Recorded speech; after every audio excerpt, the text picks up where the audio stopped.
I am so glad to see you all in church because it is a snow day.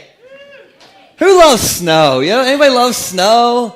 I love snow, man. And I get a little nervous on snowy Sundays or like when there's a forecast of snow because I've lived in Sussex County my whole life. All you need is an 1/8 inch of snow for the whole county to freak out. And so, like, I wasn't sure if anybody was going to come to church today. And, like, I'm just happy when the church staff shows up on a snow day. And so, when I pulled into the parking lot, Bo's vehicle was out there. I'm like, thank goodness, I don't have to lead worship today. This is good. This is good. But I'm so pumped. You guys came out. You got your 4-wheel drives out to get through that 1/16 inch of a snow we got out there. But I'm glad you guys are here. And isn't it good to just be in church? Listen, I know I'm biased, but there is literally nowhere else I'd rather be on a snowy Sunday morning than in the basement with you all. Now, somewhere warm, anywhere warm would be my second choice, okay? I'm just confessing about this. Like, it was so cold this week, wasn't it?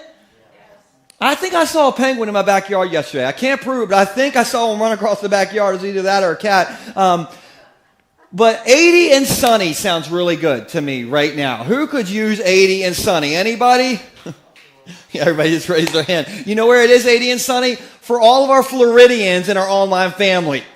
Guys, our online family is basically all made up of Florida. It's like everybody's from Florida.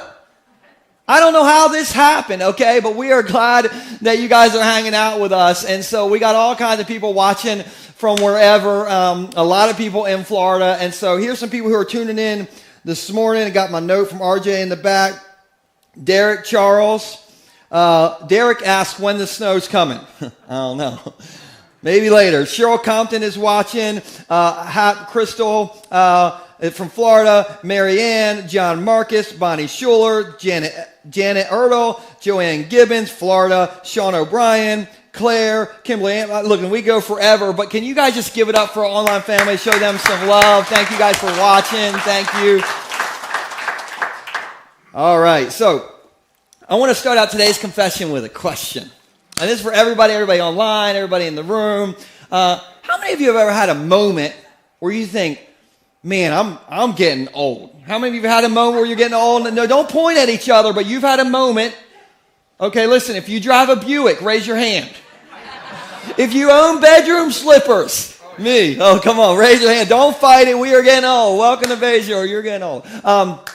But I keep on catching myself doing things right now that I'm like, man, Joel, you're acting really old right now.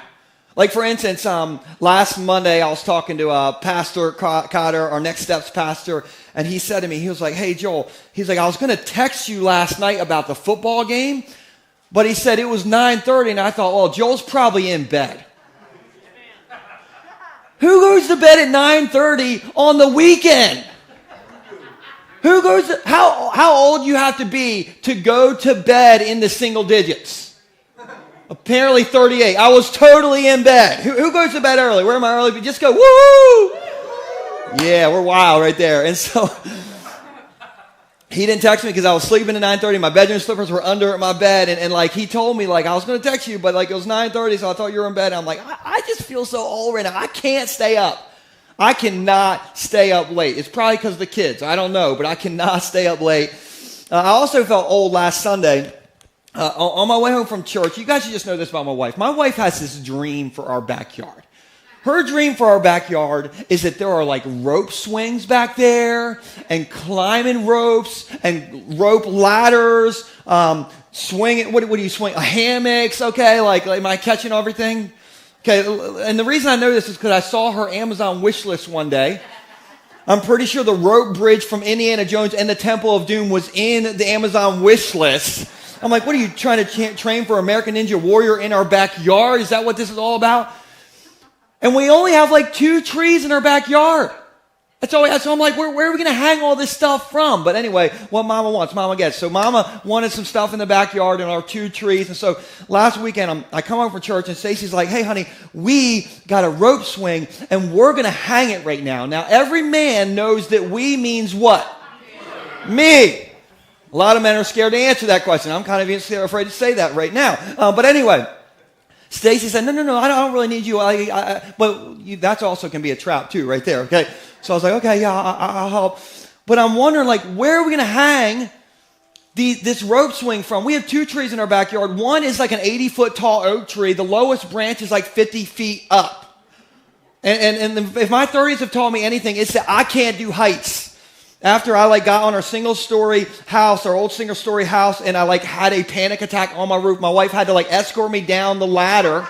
That is a true story. After that, I was like, I can't do heights. I can't do ladders. And so I'm like, baby, I can't hang a recreational rope swing from a 50-foot branch up there. Do you want to off the pasture? Is that what you're trying to do right now?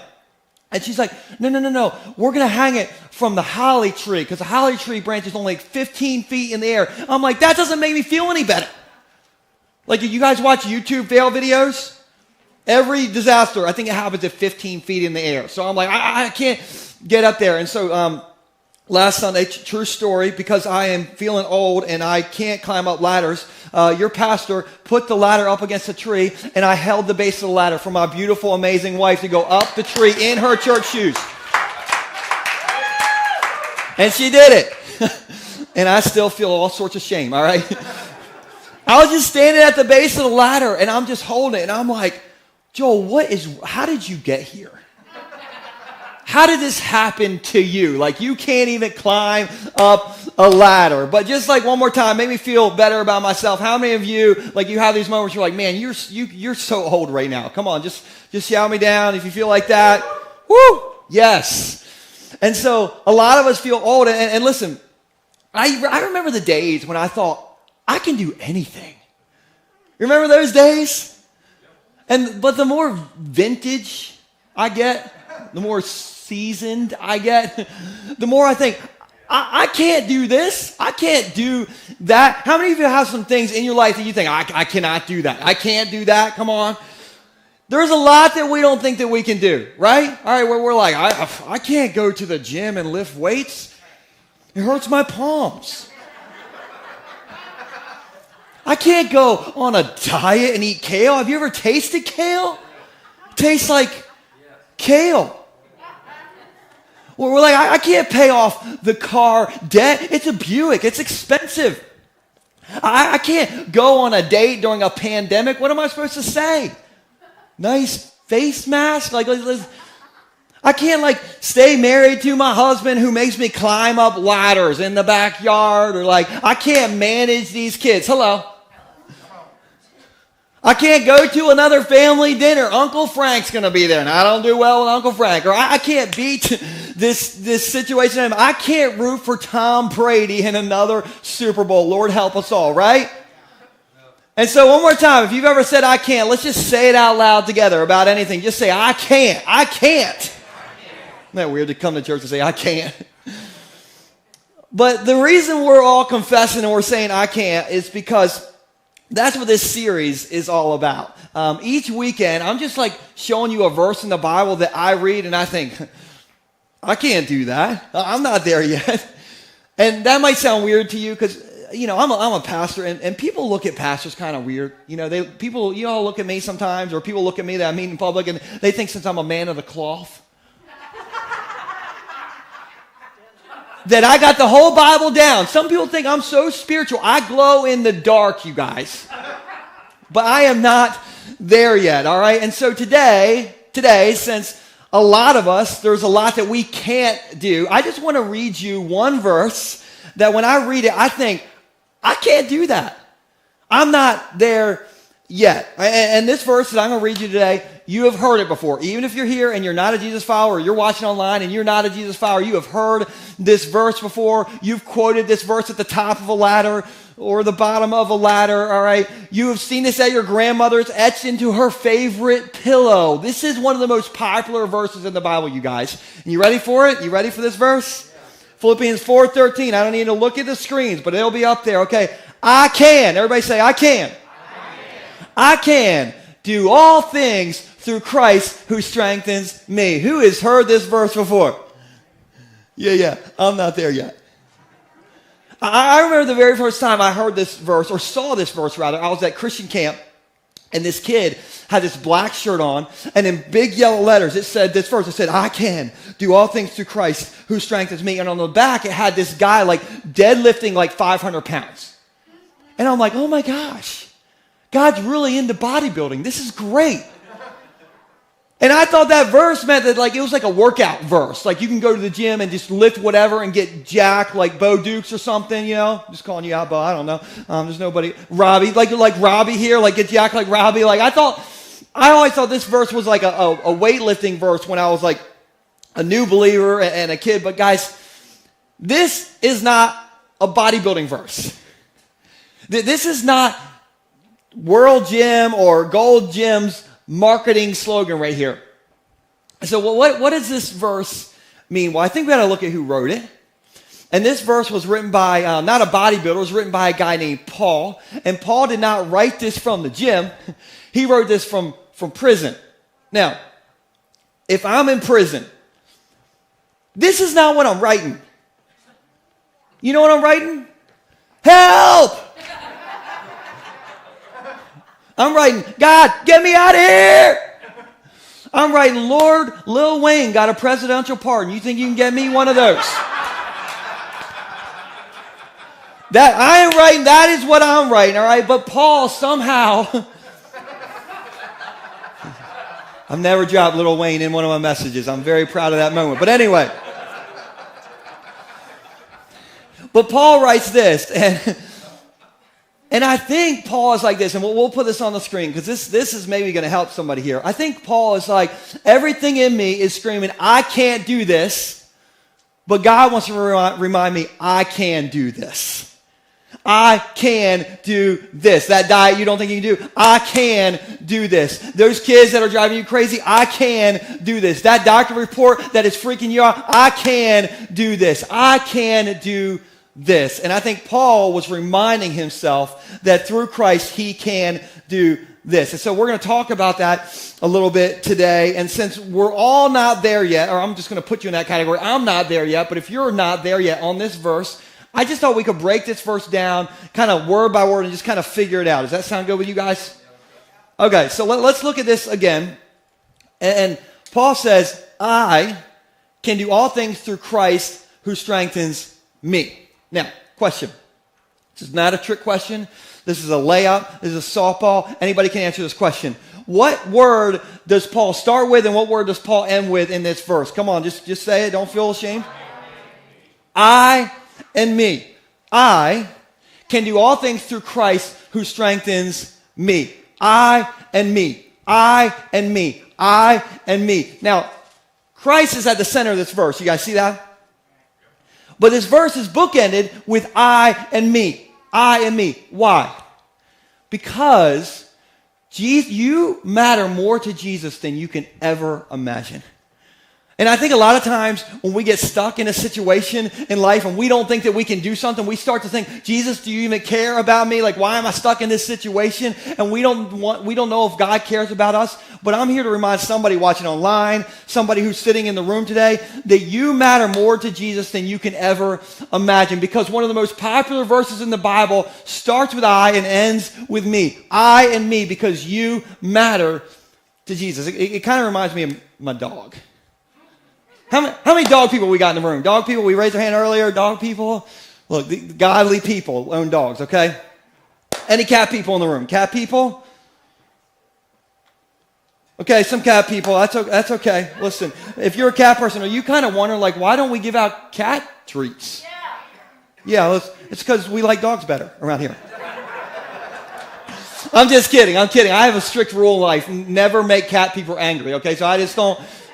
Well, we need to have catnip next weekend for all the cat people, all right, Carter? We'll work that out for you guys. No, there's nothing wrong with cats. I'm just allergic to cats, so I always kind of like rag on cats. But I love my dog. My dog, his name is Eli. I talk about Eli a whole lot. Now, my dog, he wears sweaters, and he sleeps 23 hours a day. That's what he does, okay? Eli, he hates going outside. He hates, like, waking up. He hates doing things. Like, activity is not my dog's strong suit. He does not like doing things. But every once in a while, I got to send him outside to go to the bathroom. And so I remember a few years ago, we got like real snow. Not like this snow, like we got real snow. We had a lot of snow outside. And I needed to send my dog outside. And I thought he would be fine because he was wearing his sweater. So I thought, okay, he'll be warm out in the snow. But my dog, okay, his legs are like 4 inches high. We had about 6 inches of snow outside. And so, like, do the math. You got a little dog with 4-inch legs, and you got 6 inches of snow out there. Like, he was going to look like a topping on a snow cone. But I was going to send him out there. And he was hesitant. He did not want to go outside. But I made my dog go outside. And the moment my dog got outside, I've never seen this before in my life. I'm watching from the side window. My dog steps into the snow, and he didn't want to go out there. And the moment he stepped into the snow, he just fell over it like this. Legs just went right out. Stiff as a board. True story. I gave the dog a heart attack. And so I run outside. I'm panicking. I pick Eli up. He's still just like stuck like this. And I'm like thinking I'm going to have to give him doggy CPR or something in the house. I get him in the house. Stacy can verify this. All right. I put him on the rug. And he's like this before I put him on the rug. The moment his feet touched the rug, he got up and he ran into the bedroom and hid. And I'm like, did you just fake your death to get out of going to the bathroom outside? I'm not even mad. That's amazing. But Eli, like, he hates going outside. And so, like, a few weeks ago, that's a completely true story from, like, a big snowstorm we had, like, 4 or 5 years ago. So a few weeks ago, I needed to send Eli out to go to the bathroom, and he didn't want to go to the bathroom. And I'm like, it's not snowing. Like, why can't you go to the bathroom? But he would not go outside to go to the bathroom. And I'm thinking, listen, I'm not going to make you fake a heart attack again, so I'm just going to let it slide. You don't have to go to the bathroom. And so, like, I let him stay inside. And a few minutes later, I was walking down the steps, and guess what I found on every step, it seemed? Eli, blessings. And I'm talking like almost every step. I'm like, how much did you eat, dog? There's like one on every step. And so did I clean it up? Yes, I did. Did I dry heave the entire time? Yes, I did. Okay, but dog owners, this is what you do, right? You go outside, you walk your dog, you have a little plastic bag, and you pick that stuff up. Who does that? You guys do that? Yeah. My point is this. We do crazy things for our pets, don't we? We love our pets. But somehow, we can look at a blood-stained cross and wonder if God cares about us. And listen, when we get stuck in life and we're in an I can't situation, a lot of times we're like, God, do you even care about me? And somebody just needs to hear this today. You have a God that cares about you. And if you're wondering if he cares about you, just look at the cross. The cross is God's reminder that you matter to him. You matter to him. You matter to him. I and me matter to Jesus. Even when we can't do something and we feel like we're stuck in prison, like prison Paul. You matter to Jesus. So this verse starts and ends with I and me. Now, I love the first 2 words of this verse. I can. Everybody say, I can. I can. So, I remember life before kids. How many of you, where are the parents at in the room? Parents out in the room? Wow, these are all the tired people in the room. You guys remember BK? Before kids? You remember those days? No. Listen, I was thinking about this the other day. Stacey and I talk about this a lot. Like, what did we do with all of our time before kids? You ever thought that question before? You know what we did? Anything we wanted to do. Can you imagine that? Me neither. Okay, like I can't even remember those days. But before we had kids, I had never changed a diaper in my life. Has anybody in here never, ever changed a diaper? Anybody online? You can admit it in the comments. Okay, there's one. Cotter is living the dream. Okay, living the dream. So I had never changed a diaper, and Stacy was 9 months pregnant, and she said to me one day, she was like, honey, can you change a diaper? And I said, I think I can change a diaper. Now, never tell your 9-month pregnant wife you think you can change a diaper. Because the next 30 minutes of my life were traumatizing, okay? Stacy threw this stuffed bear at me, the stuffed bear that she got me while we were dating, you guys. I had a good, happy connection with this stuffed bear. She threw the stuffed bear at me, and she threw a diaper at me, and she said, you better stop thinking you can, and you better know you can change a diaper. True story. I learned how to change a diaper on a stuffed bear. And I looked at that stuffed bear and I was like, the honeymoon phase is over. I'm officially changing diapers on a stuffed bear. But my point in that is it's never tell your 9-month pregnant wife, I think I can change a diaper. I think I know how to change a diaper. You better know how to change a diaper, right? Right, ladies, mothers, right? And so I tell you that because Paul didn't say, I think I can do all things through Christ who strengthens me. Paul said, I can do all things through Christ who strengthens me. And this is important. All right, we'll put this on the screen. Isn't it true that there's a giant difference between I think I can and I know I can? There's a giant difference between I think I can, okay, and I know I can. If you're like, I think I can go to the gym and get in shape, how's that going to work out? Not good. If you're like, I think I can resist this cheesecake. Is that peanut butter cheesecake? Is that what that is? Like, if you think that, like, are you going to resist that for very long? If you're like, I think I can homeschool teach these kids and they will respect me, maybe. How's that going to work? They're going to eat you alive, right? You got to believe you can in your mind. You know what Henry Ford said? Henry Ford said, whether you think you can or think you can't, you're right. And so there's a giant difference between I think I can and I know I can. You got to be like, listen, I know I can kick butt and take names at the gym. Boom. You got to be like, listen, I know I can homeschool teach my kid. I can teach my kindergartner the letter G. That's what I keep on telling myself. Like, Nixon can learn the letter G. He's got this. Because you got to have a mindset change. And I think part of this verse is about mindset change. Now, when the pastor starts talking about mindset change, it can freak people out. Because, people, look at me and think, oh, well, I guess like he's probably going to make us do, he's one of his new age pastors. He's probably going to make us do yoga next week. Listen, I'm going to make you a promise. You will never see me do yoga. Ever. Unless it's goat yoga. Have you guys heard of goat yoga? You do yoga with goats. I'd have a hard time saying no to that. But anyway, mindset change is not new age. It's all over the Bible. Let me just show you some examples. We'll put on the screen. 2 Corinthians 10:5 says, we take captive every what? Thought, mindset change, to make it obedient to Christ. Romans 12:2 says, but be transformed by the renewing of your mind. This word repent in the New Testament in Greek is the word metanoia. Everybody say metanoia. Metanoia, the word for repent in the New Testament, means change your mind. And so the idea of having a changed mindset is not like new age. It's not, it's not like goat yoga. It is all over the Bible. It showed up way before goat yoga ever showed up. And so if you're kind of like stuck in a situation, or you don't feel like you can do something, or you feel like you're like in prison, one of the best ways to make progress when you feel stuck in your situation is this: change your mind. Change your mind. I can't get in shape. Change your mind. I can't manage these kids. Change your mind. I can't kick this habit. Change your mind. I can't root for Tom Brady in another Super Bowl. Lord, help me.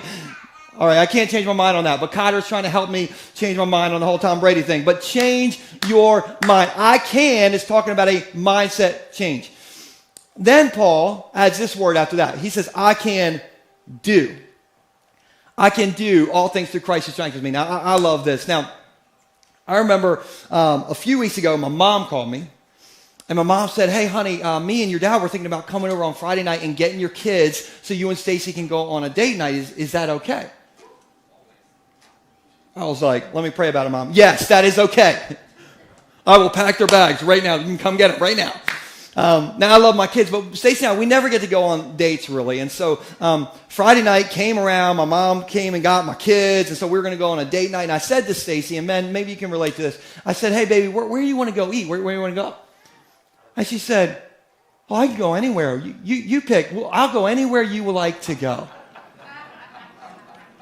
And since I haven't learned anything in 12 years of marriage, I thought that meant, honey, you pick. You can go anywhere you want to go, like anywhere you want to go. So I'm like, this is great. And so we had a gift card to Big Fish Grill that somebody in our church gave us. And so that meant we could eat for free on date night. And I like free, all right? The way I roll is free 99, all right? So, like, I was excited about going to Big Fish Grill. So we got in the car, and I was like, baby, we're going to go to Big Fish Grill. And she said, well, I had somewhere different in mind. I was like, well, you said that you could go anywhere. Okay, I thought that meant you could go anywhere, right, guys? Wrong, all right? Well, what I can go anywhere means is I have a specific place I want to go in my mind, and you got one shot at picking it out, buddy. Go ahead.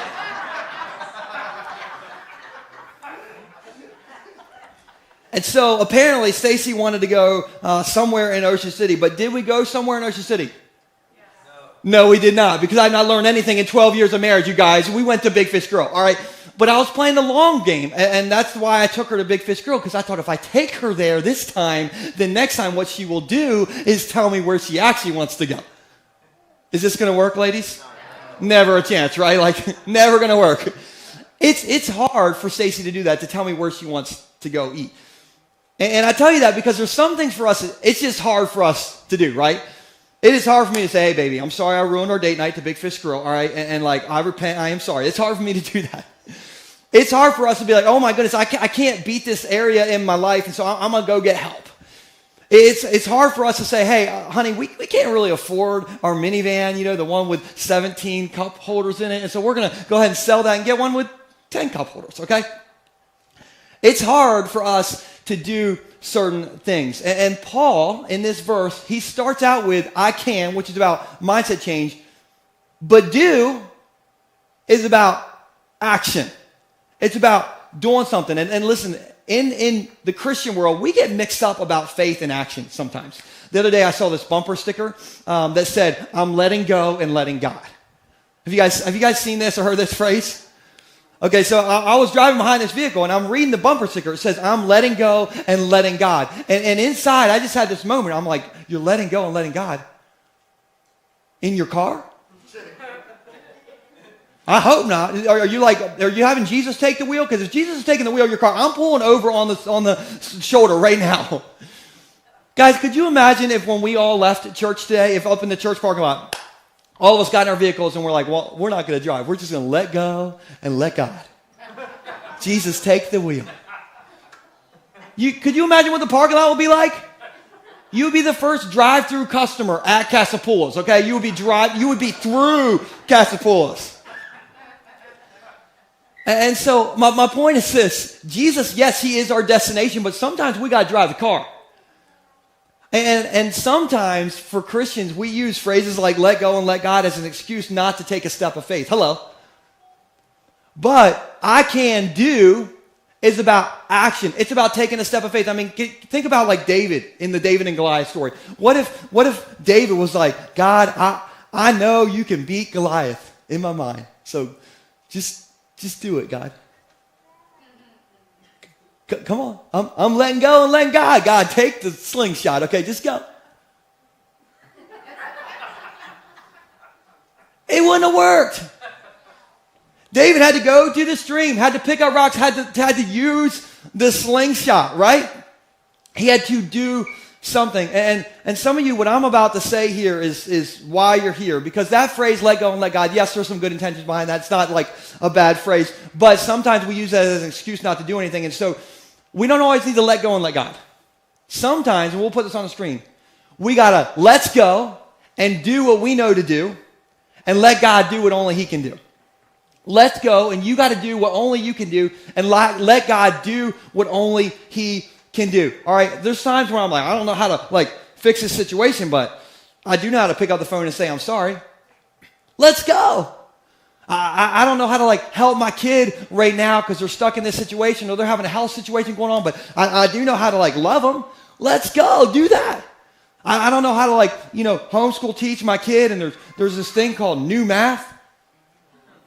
I don't even know how to do old math, and I don't know how to do all this stuff, but I do know how to sit at the table with my kid and just help them out and do what I know to do. Let's go and do that. Let's go. Sometimes we got to let's go and do what we can do, and then let God do what only he can do. I can do. I can do. Everybody say, I can do.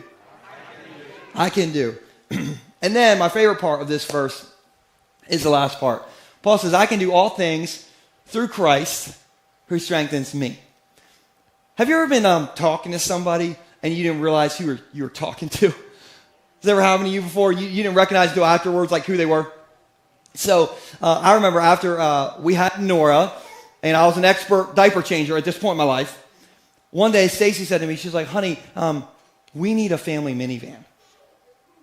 Now, men, nothing will prepare you for the moment when you own a family minivan, okay? Like you can have a leather jacket, you can rock tattoos, but the moment you pull up the guys' night in the family minivan, like there is no turning back from that. But Stacy wanted a minivan, our family was growing. So we started looking up vans, and we were looking for two things. We were looking for a Honda Odyssey and a deal. A Honda Odyssey and a deal. So I started looking online, and I found this van, a Honda Odyssey, down in Virginia. And the pictures looked amazing. The deal looked amazing. And so instantly I was like, this is a scam. Something's wrong with this thing right here. But I called them and I was like, listen, I'm from Delaware. Before I drive 3 hours to come look at your sweet minivan you all got, like, is this deal for real? Like, does it really look as good as it looks in the pictures? And the guy was like, oh, Mr. Tice, yes, sir. This van is not going to last long. This is the best van on the lot. It is super clean. You want to come see this van? So I'm like, okay. We drove 3 hours to Virginia. I don't know where we were. We pull up, and there was a Honda Odyssey, the Honda Odyssey, sitting right in front of the dealership as soon as we pulled up. And we're as excited as you can be about a minivan. I'm like, woo, there it is, baby. And we talked to the first salesperson that we saw, and he's like, Mr. Tice, Mrs. Tice, let's get you in this van. And I'm like, how did this happen to me in life? How am I driving a van? Okay. So he takes us to this van, and the pictures of this van were amazing. The guy opens the door up, and true story, there were stains everywhere inside of the van. There were scratches on every surface. And I'm thinking, like, what, did a Velociraptor live in this van? Was this a Velociraptor transport van? What is this? And I was like, no, this is the wrong van. And the guy's like, no, this is the only Honda Odyssey have. This is the van. And have you ever, like, said something before you thought about what you're saying? And all the time, the words just start coming out, and I'm like trying to grab them to pull them in, but it was gone, baby. And so, like, I said, well, I wish the knucklehead I talked to on the phone would have told me that a pack of wild dogs lived in this van before I drove 3 hours.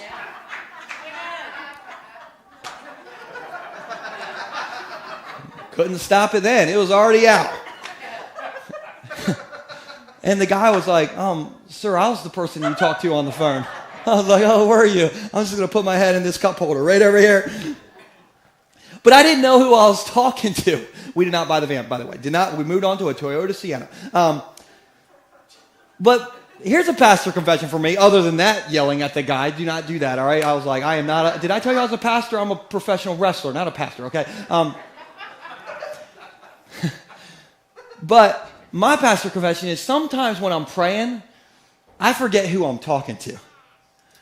I know that I can, or I think I can't, but I forget he can. And Bayshore, do we know what Jesus is capable of?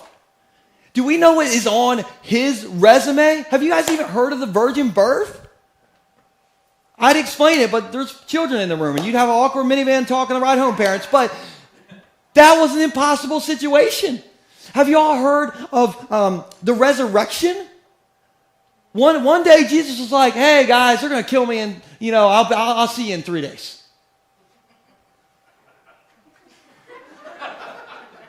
Like if Bing said that to me, like, hey, they're going to kill me, we'll hang out in 3 days, I'd be like, Bo, get security, Bing needs help. We need some help right here.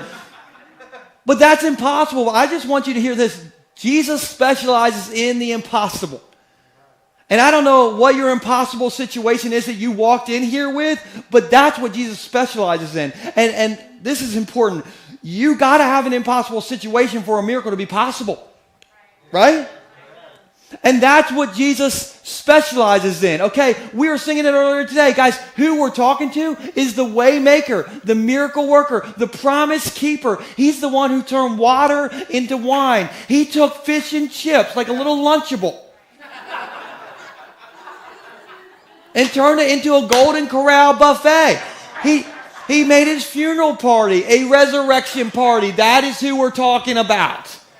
And so I don't know what you can't do, but I do know what he can do. And you are strong, not because of yourself, but because of him. You can do all things through Christ who strengthens you. And so pastor confession, this verse, I can do all things through Christ who strengthens me. All right, I'm not always there, but when I forget that, I remind myself of Jesus' resume. I remind myself of who I'm talking to. I'm talking to the waymaker, the miracle worker, the promise keeper. That is who I'm talking to, and that is who you are talking to as well. And so, I don't know where your I can't situation is, but I know who can. And when you know who can, it can change everything for you. You're talking to the waymaker, the miracle worker, and the promise keeper. And so what do we do with this verse when we kind of lose sight of it? And I kind of summarize what we can do with this verse, and we'll put this on the screen. When we think we can, and we know he can, and we do what we can do all things through Christ. When we believe, when we change our mindset, when we think we can, and we know he can, we know his resume, and we do what we can do all things through Christ who strengthens us. When we know we can, and we believe he can, and we do what we can do all things through Christ because he's the waymaker, the miracle worker, and the promise keeper. And so I can do all things through Christ who strengthens me. You can do all things through Christ who strengthens you. We can do all things through Christ who strengthens us. Does that sound good? Let me pray for you guys. Jesus, this is one of those verses we read and we see on bumper stickers and we see on paintings and we're like, man, that sounds really great, but sometimes we don't think that we can do this. And it's funny that we don't think we can do this when the first two words is I can in this verse. And so God, I just pray that we'll walk out of here knowing I can walk through whatever prison, whatever hardship, whatever impossible situation that I'm facing right now. Not because I'm strong, not because I'm this bodybuilder, but because you are strong. And we just got to look at your resume to know what we can do through you. And God, I just pray that we'll walk out of here knowing I can do all things through Christ who strengthens me. Thank you so much, God, for giving us the encouragement and the confidence to do what we can't do, but to do what you have us do. We love you so much, Jesus. In your name.